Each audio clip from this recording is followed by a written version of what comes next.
Guys RRB group D भर्ती जो है ना, ये हमारी इंडिया की सबसे बड़ी गवर्नमेंट रिक्रूटमेंट एग्जाम में से एक मानी जाती है, जिसमें हर साल लाखों कैंडिडेट्स रेलवे में जॉब पाने का अपना सपना लेकर एग्जाम देते हैं। इस एग्जाम के थ्रू आप अलग अलग पोस्ट की, जैसे कि ट्रैक मेंटेनर हो गया, पॉइंट्समैन हो गया, असिस्टेंट और टेक्निकल और भी ज़्यादा जो नॉन टेक्निकल पोस्ट होती हैं, उनके लिए एग्जाम्स देते हैं। उनके लिए आपको रेलवे रिक्रूटमेंट बोर्ड के द्वारा रिक्रूट किया जाता है और आपकी रिक्रूटमेंट होती है।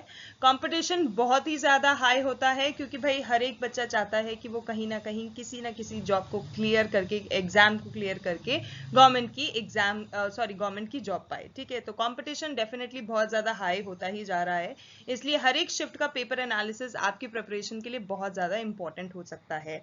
और क्योंकि आपके एग्जाम स्टार्ट हुए ऑलरेडी 3 दिन हो चुके हैं, जिसमें 3rd, 4th और 5th ये 3 दिन आपके एग्जाम्स कंडक्ट करवाए जा चुके हैं अलग अलग ही शिफ्टों में, जिसमें 3rd अगस्त की फर्स्ट शिफ्ट का वीडियो ऑलरेडी चैनल पर पोस्ट कर दिया गया है, आप जरूर से देख लीजिएगा। और आज के इस वीडियो में हम बात करने वाले हैं आपके 5th of August 2026 के आरआरबी ग्रुप डी के सभी शिफ्ट्स के बारे में। ठीक है, इस वीडियो में हम सारे ही शिफ्टों में पूछे गए क्वेश्चंस के आपको जवाब देंगे, जिससे कि आपको पता चल जाए कि आपका एग्जाम कैसा हुआ है। अगर आपका एग्जाम हो गया है और आप जानना चाहते हैं कि पेपर का एक्चुअल लेवल कैसा था, या फिर आपका एग्जाम अभी बाकी है और आप लेटेस्ट ट्रेंड्स को समझना चाहते हैं कि किस तरह के क्वेश्चन पूछे जा रहे हैं, किस तरह का पैटर्न चल रहा है, वगैरह वगैरह, तो गाइज ये वीडियो डेफिनेटली आपके लिए बहुत ज्यादा इंपॉर्टेंट होने वाला है, हेल्पफुल होने वाला है, क्योंकि इस वीडियो में हम उन्हीं बाकी शिफ्ट 1 हो गया, शिफ्ट 2 हो गया और शिफ्ट 3 हो गया, उसका कंप्लीट एग्जाम एनालिसिस आपको देंगे। पेपर का डिफिकल्टी लेवल आपको पता चल जाएगा, किस तरह के क्वेश्चंस आ रहे हैं वो पता पड़ जाएगा, सेक्शन वाइज आप एनालिसिस कर सकेंगे कि किस सेक्शन में आपको कितना अच्छे से और प्रिपेयर करना है, वगैरह वगैरह। ठीक है, इसीलिए वीडियो को एंड तक देखना है, क्योंकि एंड तक वीडियो को देखना बहुत जरूरी है, क्योंकि हर एक मिनट आपके सिलेक्शन के लिए यूजफुल होने वाला है। ठीक है, so hey everybody, hello and welcome और welcome back to our channel Info Island. मैं आपकी होस्ट और आपकी दोस्त ज्योति, और लेकर आ चुकी हूं आपके 5th of August में पूछे गए सारे ही सवाल के जवाब। तो चलिए वीडियो को शुरू करते हैं और देखते हैं कि किस तरह के क्वेश्चंस आपके 5th of August के फर्स्ट, सेकंड और थर्ड शिफ्ट के आरआरबी ग्रुप डी के एग्जाम में पूछे गए हैं। उससे पहले मैं चाहती हूं, अगर आप चैनल पे नए हैं, चैनल को अभी तक सब्सक्राइब नहीं करा है, तो जरूर से जाएं, चैनल को सब्सक्राइब कर लें, नोटिफिकेशन बेल आइकन को हिट कर दें, जिससे कि you never miss any update coming from us. और yes, let's begin. And yes, एक डिस्क्लेमर मैं पहले ही दे देती हूँ, जिससे कि बाद में मुझे ये सुनने को ना मिल जाए कि मैम क्वेश्चंस शफल्ड अप हैं, ऊपर नीचे हैं, क्योंकि guys this particular video is a mix of all 3 shift, तो प्लीज एक्सपेक्ट करिएगा कि तीनों ही शिफ्ट के क्वेश्चन अब थोड़े से जम्बल्ड अप हो सकते हैं, शफल्ड अप हो सकते हैं, ऊपर नीचे हो सकते हैं। ऐसा नहीं है पहला क्वेश्चन अगर पहले नंबर पे है तो वो पहली शिफ्ट का ही है। ठीक है, so please bear with me on that, and please अगर फिर भी अगर किसी तरह का कोई क्वेरी, क्वेश्चन, सजेशन, रिकमेंडेशन हो तो comment box is all yours, do comment and let us know. ठीक है, बहुत सारी बातें हो गई, अब चैनल को सब्सक्राइब कर लो और क्वेश्चंस की तरफ बढ़ लो। सो गाइस, पहला इंपॉर्टेंट क्वेश्चन देख लेते हैं, जो कि आपके 5th of August के पेपर में पूछा गया था, दैट व्हेन द स्टमक और gut is upset, the digestion and absorption of fat fail to occur properly, primarily due to the impairment of which of the following. तो इस तरह की अगर कोई चीज आपके साथ हो रही है, आप फेस कर रही हैं, आपकी बॉडी फेस कर रही है, आपका स्टमक जो है अपसेट है, आपकी गट अपसेट है, it is not properly functioning, आपको डाइजेशन में प्रॉब्लम है, फैट एब्जॉर्प्शन नहीं हो रहा है, so it all happens why it all happens due to the impairment of lymph। तो यहाँ पर lymph आपका करेक्ट आंसर हो जाएगा। Next question, what rank has India secured among 154 countries in the Responsible Nations Index 2026 released in Jan 2026? So जनवरी में guys एक report आई है जो कि Responsible Nations Index 2026 के नाम से पब्लिश हुई है, जिसमें इंडिया का जो रैंक आया है वो 154 कंट्रीज में से कौन सा रैंक आया है, ये आपको पूछा गया था। So out of 154 countries India का जो रैंक रहा है वो रहा है 16th रैंक, तो आपका 16th करेक्ट आंसर हो जाएगा। बढ़ते हैं अगले सवाल की ओर। Which states police has launch the Nirbhaya Nisha initiative in March 2026 to enhance the safety of women travelling at night. तो गाइज रात में ट्रैवल करने वाली उन सभी औरतों के लिए जो केरला गवर्नमेंट है, ठीक है, केरला आपका करेक्ट आंसर हो जाएगा, उसकी जो पुलिस है केरला, जो पुलिस है उन्होंने एक इनिशिएटिव लॉन्च करा है मार्च 2026 में, जिसका नाम रखा गया है निर्भया निशा इनिशिएटिव, जिससे कि उन सभी विमेंस को जिनको लेट नाइट ट्रैवल करना पड़ता है ड्यू टू देयर वर्क और रेस्पॉन्सिबिलिटी और एनीथिंग, उनको सेफ्टी प्रोवाइड कराई जाए। So Kerala is the right answer. Next है in a food chain comprising grass. ठीक है, एक फूड चेन है जिसमें आपके पास ग्रास है, ग्रास हॉपर है, फ्रॉग है और हॉक है। ठीक है, ये आपके फूड चेन अवेलेबल है। आपसे पूछा गया था that which organism will accumulate the highest concentration of chemical या फिर पेस्टिसाइड्स। तो guys it is going to be hawk, because hawk इस फूड चेन में जो है वो सिर्फ और सिर्फ हॉक एक ऐसा ऑर्गेनिज्म है जो कि कॉन्सेंट्रेट करेगा, कहीं ना कहीं अक्यूमुलेट करेगा केमिकल्स और pesticides. Okay, what is formed as the main product when magnesium metal reacts with hot boiling water? ठीक है, hot boiling water के साथ जब magnesium को react करवाया जाएगा तो it is going to form magnesium hydroxide and hydrogen. So magnesium hydroxide and hydrogen is the correct answer. Okay, next up we have in Jan 2026 the area ranging from 0 kilometers to 1 kilometer around which wildlife sanctuary was declared as an eco-sensitive zone by the Union Environment Ministry. तो guys it happened in Kumbhalgarh Wildlife Sanctuary.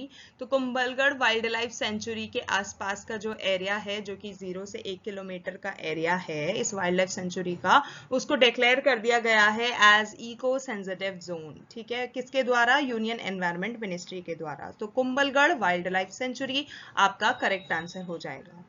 अगला है India post has launched India's first Gen Z themed post office on the campus of which institution to attract the youth and students. तो guys basically IIT Delhi जो है इसने ये कार्य किया है। आईआईटी दिल्ली ने पोस्ट करा है, लॉन्च करा है इंडिया का पहला जेन Z themed post office campus में ही, जो कि अट्रैक्ट करता है बहुत सारे यूथ को, बहुत सारे स्टूडेंट्स को। सो आईआईटी दिल्ली।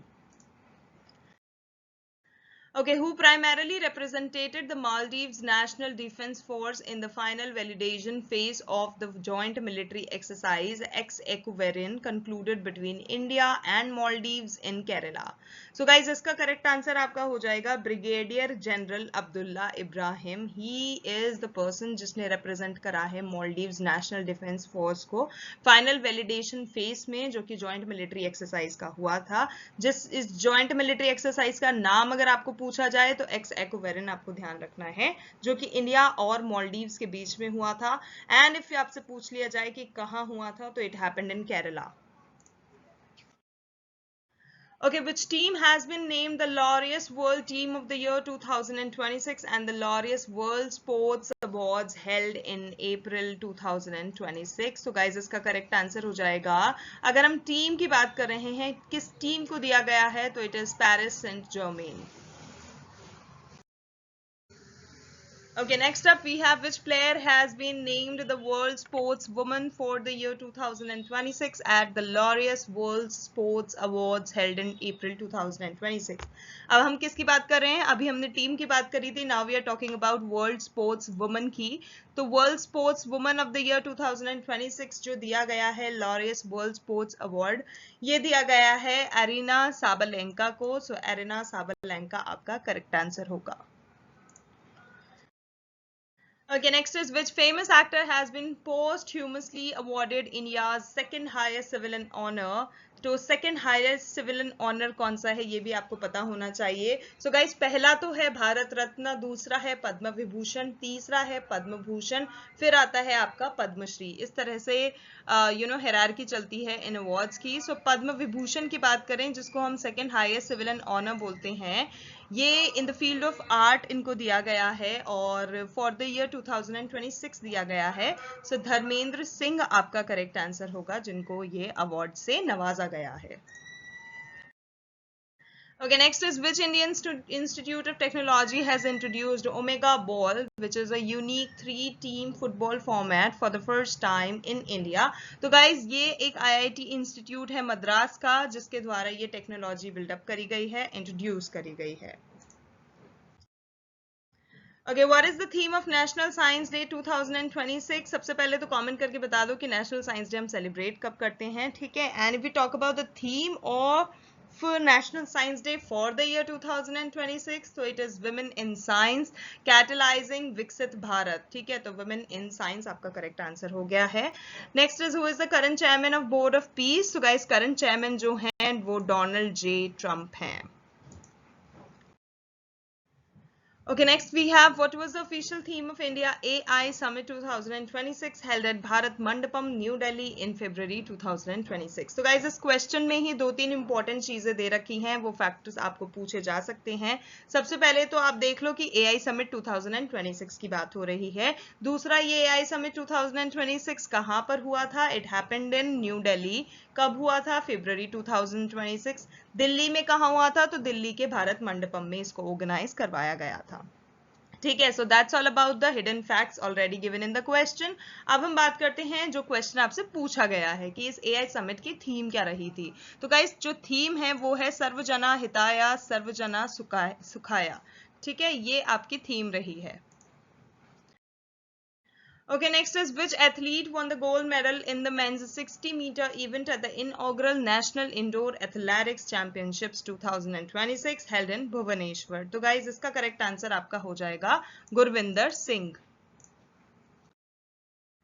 नेक्स्ट है when a ray of white light passes through a glass prism. ठीक है, अगर आप एक ग्लास प्रिज्म को प्लेस कर देते हो सनलाइट में, तो आपसे पूछा गया था जब वो सनलाइट उस ग्लास प्रिज्म से पास होगी और सामने जो कलर दिखाई देंगे, कौन सा ऐसा कलर होगा जो कि मैक्सिमम डेविएशन को रिफ्लेक्ट करेगा और कौन सा ऐसा कलर होगा that undergoes a minimum deviation. तो गाइस इसको बताने के लिए वैसे भी आपके पास एक सिंपल सा फॉर्मूला होता है, कलर वगैरह भी आपको पता रहे, विबग्योर. ठीक है, ये आपको कलर भी बताता है. तो सबसे पहला जो हो गया V stands for violet here.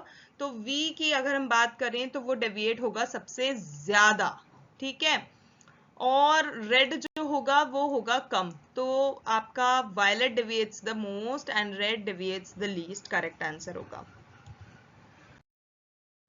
Okay, next is which 2 new modules were launched on the Ummeed portal by the Ministry of Minority Affairs on 30th of June 2026 for transparent management of Waqf properties. ठीक है, इसका correct answer होगा 2 ऐसे नए जो modules launch किए गए हैं. तो गाइस सर्वे मॉड्यूल होगा and Waqf property lease management module. तो ये 2 मॉड्यूल ऐसे हैं जो कि आपको याद कर लेना है क्योंकि ये ही वो 2 नए मॉड्यूल हैं जिनको लॉन्च किया गया है उम्मीद पोर्टल पे मिनिस्ट्री ऑफ माइनॉरिटी अफेयर्स के द्वारा 30 जनवरी 2026 में. ठीक है, किस चीज के लिए इसको करा है? जिससे कि जो ट्रांसपेरेंट मैनेजमेंट है वक्फ प्रॉपर्टीज का वो हो सके.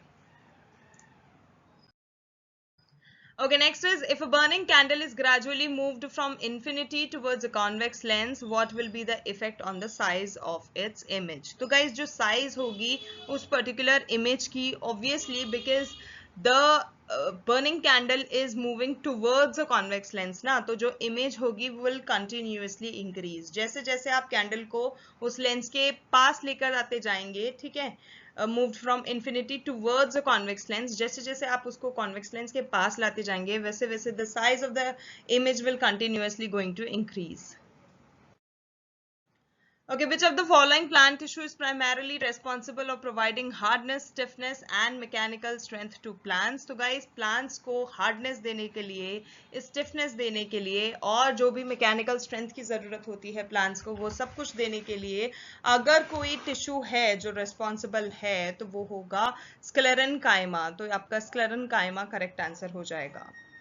Next up we have when the acid base indicator phenolphthalein, if I'm not wrong it's phenolphthalein. okay, इस एसिड बेस इंडिकेटर पे अगर मैं phenolphthalein को ऐड करती हूँ एक बेसिक सोल्यूशन बन के निकल जाएगा. ठीक है, no no no no sorry, जब एक एसिड बेस इंडिकेटर में phenolphthalein is added to a basic solution, okay, मैं बेसिक सोल्यूशन में इसको ऐड कर रही हूँ, तो जो सोल्यूशन है उसका कलर किस तरह का हो जाएगा, ठीक है, तो उसका जो कलर होगा it's going to turn into a pink colour. Okay, which bilateral marine exercise was held between India and Japan from 16 to 18 October 2025? So guys, ये जो military sorry bilateral marine exercise की हम बात कर रहे हैं, ये है आपकी JMAX 2025. 25 क्यों? क्योंकि it happened in 2025. JMAX में आपका क्योंकि वो जापान और इंडिया के बीच की है, ठीक है. बाकी IME आपका दोनों ही दर्शाता है, जिसमें इंडिया मैरीटाइम एक्सरसाइज है, जापान इंडिया मैरीटाइम एक्सरसाइज है. So the full form is JMAX, the Japan India maritime exercise, and for the year 2025 it's JMAX 2025. Okay, how many total seats did the All India Trinamool Congress win the 2026 West Bengal Legislative Assembly election? इसका correct answer हो जाएगा 80 seats. Next is according to the Center for Research on Energy and Clean Air report, which of the following cities is the most polluted in India in terms of clean air? ठीक है, in terms of air quality if we talk about, Gurugram जो है ये आपकी most polluted cities में से एक कहलाई जाती है. Okay, in which country is the Stockholm Chess Championship Chess Festival held? तो guys ये Stockholm Chess Championship Chess Festival जो है वो स्वीडन में हुआ. Next is which actor won the Best Actor award at the 98th Academy Awards Oscar 2026 for his outstanding double role in the film Sinners? So guys, Sinners में जो actor हैं जिन्होंने double role perform किया है वो हैं आपके Michael B Jordan, जिसके लिए उनको 2026 में हुए 98th Academy Awards में ऑस्कर से भी नवाजा गया, और किस कैटेगरी में उनको बेस्ट एक्टर अवार्ड दिया गया है. So Michael B Jordan. Okay, which third generation indigenous anti-tank guided missile was successfully flight tested by DRDO against a moving target in January 2026, जिसमें guys AMPHET-GUM आपका correct answer होगा. Okay, on the occasion of the 77th Republic Day, guys 77th Republic Day कब celebrate हुआ था? इसी साल 2026 को जो हमने रिपब्लिक डे सेलिब्रेट करा था जनवरी में, वो 77th Republic Day था, ठीक है. With which highest award was Group Captain Subhanshu Shukla for the first Indian astronaut to visit the International Space Station honored? तो guys इसमें सुभांशु शुक्ला को अशोक चक्र से नवाजा गया था for his contributions toward our like space station and all that stuff. Okay, next we have which two advanced AI-based digital platform were launched by the Indian Army in May 2026 to enhance battlefield decisions, real-time tracking and logistics management. तो guys ये दो advanced AI-based digital platform में एक तो कौटिल्य का नाम आता है, दूसरा QFOS का नाम आता है. तो ये दो नाम आपको अच्छे से याद कर लेने हैं. Okay, when black copper oxide is reacted with dilute hydrochloric acid, what becomes the color of the resulting solution? तो guys, resulting solution के color की अगर हम बात करें, तो it's going to turn blue-green. Okay, next is which organic compounds primarily produced through the fermentation process of sugarcane juice or molasses in the presence of yeast? इसका correct answer हो जाएगा ethanol. Okay, next is when copper powder is heated strongly in the presence of air, a black substance is formed on its surface. What is this black substance? ठीक है, जब आप copper powder को strongly जलाते हो in the presence of air, एक तरह का काला substance जो होता है वो बन जाता है उसके surface पे. ये जो काला तरह का जो आपने substance देखा है, ये कहलाया जाता है copper oxide, ठीक है, CuO, ठीक है, copper oxide. Next is what is the weight ratio of nitrogen and hydrogen in a single molecule of ammonia? So guys इसमें आपका 14:3 हो जाएगा. Okay, next we have through the rhythmic movement of which structure does the unicellular organism Paramecium push food particles into its cell mouth? तो यहाँ पर आपका cilia correct answer हो जाएगा. Next is if an electrical appliance uses a power of 85 watts for a duration of 30 seconds, what will be the total work done by it? तो total work done आपको जो calculate करना है वो निकल के आ जाएगा 2550 joule. Okay, in ultrasound used in the medical field, how is the imaging of internal body organs carried out? तो guys जब ultrasound होता है जिसे हम sonography भी कहते हैं medical terms में, तो उसमें जो हमारी internal body होती है वो किस तरह से हमारी internal body के जो organs होते हैं वो image form में आ जाते हैं. तो guys वो आते हैं by analyzing sound waves जो कि reflect होती है अलग अलग हमारे जो body tissues है उससे. So by analyzing sound waves reflected from tissues. Okay, in the year 2026, the Spatial Intensive Revision Phase 3 for electoral rolls was conducted by the ECI in how many total states and union territories? So basically this happened is guys सबसे पहले तो जान लो यहाँ special intensive revision हम किसकी बात कर रहे हैं SIR जो अभी रिसेंटली चल भी रहा है इलेक्टोरल रोल्स एंड उन सब चीज़ों से रिलेटेड. सो गाइस इसमें कितनी ऐसी स्टेट हैं और कितनी ऐसी यूनियन टेरिटरीज हैं जिनका अब तक हुआ है. सो गाइस 16 तो स्टेट्स हैं और 3 यूनियन टेरिटरीज हैं. तो SIR की फुल फॉर्म भी आपको पता होनी चाहिए just in case if you are asked. Special intensive revision. Okay, in plants, the absorption of water and essential mineral salts from the soil is primarily carried out by which part of the plant? So basically, it is carried out by roots of the plant. तो root आपका correct answer हो जाएगा. Next is why does the clear sky appear blue in the atmosphere? I don't know why, but this question is asked almost every time in every competitive exam that the questions can be asked.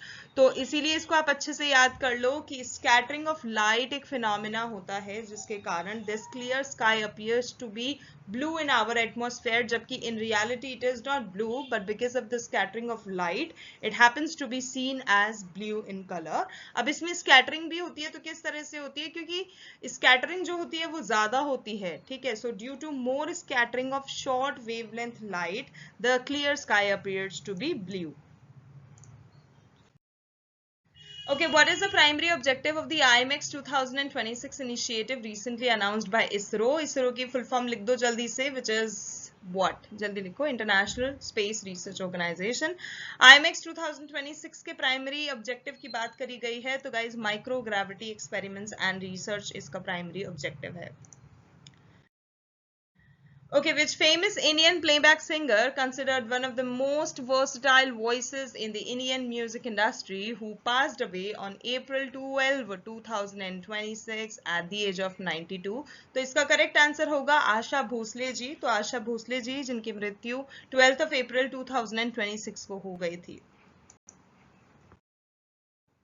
Okay, during the T20 World Cup 2026, which country became the first team in men's international cricket history to hit more than 100 sixes in a single tournament or series? So guys, इसमें correct answer होगा आपका India. Okay, the nationwide free annual health checkup initiative for workers aged 40 years and above under the new labor codes was launched on 7th of May 2026 by which ministry? So it has been done by Ministry of Labor and Employment. Okay, in May 2026, the RBI signed a memorandum of understanding with which major European organization to boost cooperation in the field of central banking. So it has been done by the Reserve Bank of India with European Central Bank. तो European Central Bank आपका correct answer होगा. Okay, with which a state-of-the-art indigenous missile system was recently successfully tested by DRDO and the Indian Air Force, strengthening air defense and precision strike capabilities. तो guys यहाँ पर आपका correct answer होगा Rudram 2. Okay, next we have who has won the gold medal with a new national record of 10.09 seconds in the men's 100-meter race event at the 29th Federation Cup held in Ranchi in May 2026. तो guys, Gurinder Veer Singh आपका correct answer होगा. Okay, next we have which country hosted the 21st AFC Women Asian Cup football tournament held in March 2026? So it's none other than Australia. Okay, where was the BRICS? सबसे पहले BRICS की full form लिख देना, ठीक है? Foreign Ministers meeting held under India's chairmanship in May 2026. So guys, it happens in New Delhi, India. Okay, who has won the gold medal in the women's 25-meter pistol event at the ISSF World Cup Shooting Championship, जो कि 2026 के जुलाई month में हुई है? So it is Isha Singh. Okay, next is according to the official list released by the Ministry of Home Affairs, who has been awarded the 2026 Padma Vibhushan in the field of public affairs? So it's Katie Thomas. Which has become the third state in India to take a step towards implementing the Uniform Civil Code by passing a bill in its assembly in May 2026. So guys, Assam. Okay, Suvendu Adhikari, who has recently become the Chief Minister of which state? So Suvendu Adhikari ने 9 मई 2026 को waste Bengal के chief minister की शपथ as a chief minister की शपथ ली है. Next is what is the official theme of International Women's Day 2026 announced by the United Nations? ठीक है, तो Women's Day 2026 की official theme रही है Right, Justice, Action for all women and girls. Okay, in the recently released Climate Change Performance Index, which is CCPI, Climate Change Performance Index 2026, India dropped 13 places to reach which position? तो 23rd position पे आई है India. And we have the last question for today's video. Who recently took oath as the new Chief Minister of Tamil Nadu? A very hot question, trending question, important question. So C. Joseph Vijay, जिनको आप विजय थलपति के नाम से भी जानते हैं, and he has taken the oath on 10th of May 2026 as the new Chief Minister of Tamil Nadu. Okay guys, तो those were the very important questions. मैं एक इंपॉर्टेंट क्वेश्चन जो कि 5 अगस्त में पूछा गया था वो आपके लिए लेकर आई थी, क्योंकि 5 अगस्त का पेपर एक इंपॉर्टेंट सिग्नल दे रहा है. आरआरबी इस बार स्पीड से ज्यादा एक्यूरेसी को रिवॉर्ड कर रहा है. अगर आपने क्वेश्चंस की पैटर्न देखा हो किस तरह से पूछे गए थे, तो प्लीज आप अपनी स्पीड पे भी ध्यान दो, एक्यूरेसी पे भी ध्यान दो. और जो स्टूडेंट्स पैनिक नहीं करेंगे और स्मार्ट रिविजन करेंगे, उनके सिलेक्शन के चांसेस बहुत ज्यादा स्ट्रॉन्ग है, as we can already see. अगर ये एनालिसिस आपको हेल्पफुल लगा हो, वीडियो अच्छा लगा हो, तो वीडियो को जरूर से लाइक करो और अपने आरआरबी ग्रुप डी वाले सभी दोस्तों के साथ वीडियो को शेयर करो. चैनल पर daily memory based questions, expected cut off, last minute revision, इस तरह की चीजें आती रहती हैं, आगे भी आती रहेंगी. तो चैनल को जरूर से सब्सक्राइब कर लेना. मिलते हैं नेक्स्ट वीडियो में. और यस, आप ऑनेस्टली कमेंट करके बता दो अगर आपने पेपर दिया है तो आपकी शिफ्ट कौन सी रही थी या फिर आगे कौन सी होने वाली है, आपने कितने अटेम्प्ट्स किए थे और सबसे ज्यादा टफ सेक्शन आपको कौन सा लगा था. ठीक है, मैं पर्सनली कमेंट्स रीड करूंगी और आपको बताऊंगी कि आपका स्कोर सेफ जोन में है या नहीं. तो गाइज, आज के लिए बस इतना ही. Thank you so much for your time, thank you so much for watching. We will see you in our next video. तब तक के लिए all the very best to all the candidates and much love to all of you all. And बाहर बारिश हो रही है, as you guys can hear the rain drops. And yes, enjoy the weather and happy studying. Keep learning.